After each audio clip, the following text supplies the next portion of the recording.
আপনারা একটু দেখেন, ওই যে নাসা, যার কলজা আছে ওর পাম্পে গিয়ে কথা বলা। তার হাত ওঠে না।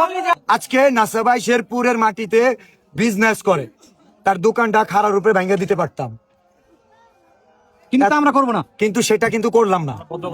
আমার চাবি রেখে দিছিল, আমার বাইকের চাবি রেখে দিছিল, সবার আমার বাইকের চাবি রেখে দিছে।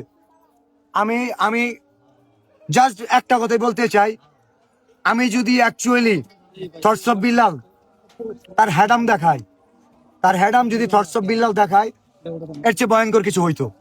আমরা একটা সিঙ্গেল ওয়ান পোলাপান টাচ করিনি, রাইট? তার হাতে গোনা 10-15টা মানুষ ছিল, সিঙ্গেল ওয়ান একটা মানুষ টাচ করি নাই। ভিডিওতে দেখবেন আমাকে টাচ করা হয়েছে, রাইট? শুধু এটা বলছি, আঙ্গুল তুলে কথা বলো। কেন সাইমনের জন্য কথা বলতে পারো না? চুপ ছিল কেন? এটা অফ করো। যে যেখান থেকে দেখতেছেন লকটা আমার একটু দেখা দেন এইটা ভাই, স্টিকটা স্টিক বের করছে, দেখছেন পুরো পরিকল্পিত ভাবে।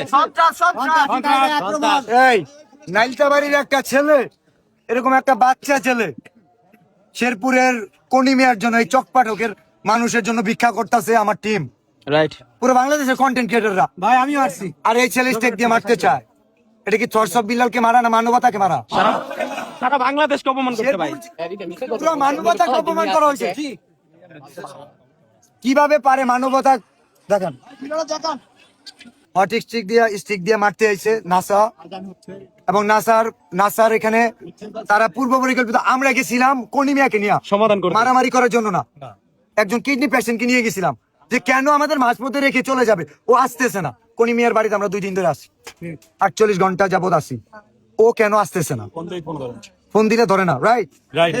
এখন আমার কথা একদম ক্লিয়ার, এটা আমি জানি না, শেরপুরবাসী এটা দেখবে, এটা আমি দেখবো না। শেরপুরের মাটিতে ব্যবসা করবে, শেরপুরের মানুষের পাশে তার হ্যাডাম নাই 10 লাখ টাকা দেওয়ার, তার হ্যাডাম হয় না 10 টাকা দেওয়ার, অথচ থটস অফ বিল্লাল দিবে, ওটা তার লাগা যায়। কেন তোমার কাছে পয়সা নাই? দাও, স্টিক ধরতে পারে, 5 লাখ টাকা দিতে পারো না? ঠিক। আমি জানি না, আমি শেরপুর, এটা আমার, আমি পুরো 64 জেলায় কাজ করি, আমি শুধু এক জেলা নিয়ে পড়ে থাকি না। আমার এক নাসা নিয়ে পড়ে থাকার টাইম নাই। থটস অফ বিল্লাল এক জুয়েল নিয়ে পড়ে থাকে না, এক উমর নিয়ে পড়ে থাকে না, পুরো বাংলাদেশ নিয়ে কাজ করি। জানে মানুষের পাশে দাঁড়াই, একজনের দেখা দেখি আমাদের। আমি সবসময় বলতাম নাসা আমার ভাই, কেন জানেন? আমি ঠিক ততদিন পর্যন্ত সীমা অতিক্রম করে আগ পর্যন্ত সুযোগ দিচ্ছি। জি, নাসা আজকে স্ট্রিক্ট নিউজ, ঠিক আছে? আমি বলে রাখি, নাসার সাথে যাই হবে, থটস অফ বিল্লাল দায়ী নয়। নাসার দোকানে কিছু হইলে, নাসার কিছু হইলে, এটা থটস অফ বিল্লাল দায়ী নয়, কারণ থটস অফ বিল্লাল যদি হিট করতো, তার একটা হাত ছিল তো, অনেক কিছু হতে পারতো।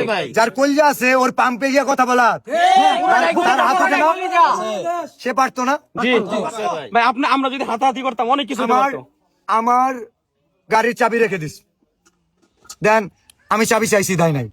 1 বার 2 বার 3 বার চাইছি, দেন আমি বলছি আমি চাবি নিব না, আমার বাসায় যাইতে হবে না, আমি শেরপুর পর্যন্ত যাবো, জাস্ট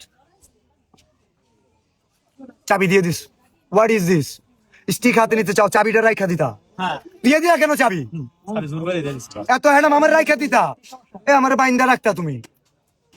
জানি না, আমি শেরপুরের মানুষদের কাছে, চকপাটুকের মানুষের কাছে, এই শেরপুর জেলা, এই শেরপুর সদর সহ আমি জাস্ট পুরো দেশবাসীর কাছে এই বিচারটা দিলাম, মানবিক কাজে বাধা এটা। পুরো ঘটনাটা জানে, একজন সাইমনের পাশে দাঁড়ায় নাই, একজন সাইমনের পাশে দাঁড়ানোর জন্য বলছি, আমাদের কন্টেন্টে একটা ফান্ড কালেক্ট করতে দেয় নাই। এই সিন্ডিকেট, এই মাফিয়াগিরি, এই সন্ত্রাসী শেরপুরের মাটিতে থেকে একজন কন্টেন্ট ক্রিয়েটর কিভাবে করে? আমাকে দেখান, আমি শেরপুর জেলার একটা কন্টেন্ট ক্রিয়েটর ক্ষতি করছি, একটা দেখান, আমার অভিযোগ দেন আমাকে দিয়ে একটা ক্ষতি হয়েছে। যে স্টিক হাতে নিতে পারে, আগামী কয়টা বাজে? 5:25। আমি এইভাবে আলটিমেটাম দিই, 5:25 না, যে স্টিক হাতে নিতে পারে, যে থটস অফ বিল্লালকে হিট করার জন্য স্টিক হাতে নিতে পারে, আগামী যে বাকি 35 মিনিটের মধ্যে বাকি যে 7 লক্ষ টাকা, সেটার দায়িত্ব নিবে। ঠিক, পরবর্তী 1 ঘন্টার মধ্যে পৌঁছায় দিবে, নাহলে শেরপুরবাসী কি করবে? ঢুকতে পারবে না, কি করবে আমি জানি না, আমি এই কাজটা করবো না। আমি একটা কথা জাস্ট এখানে শেষ।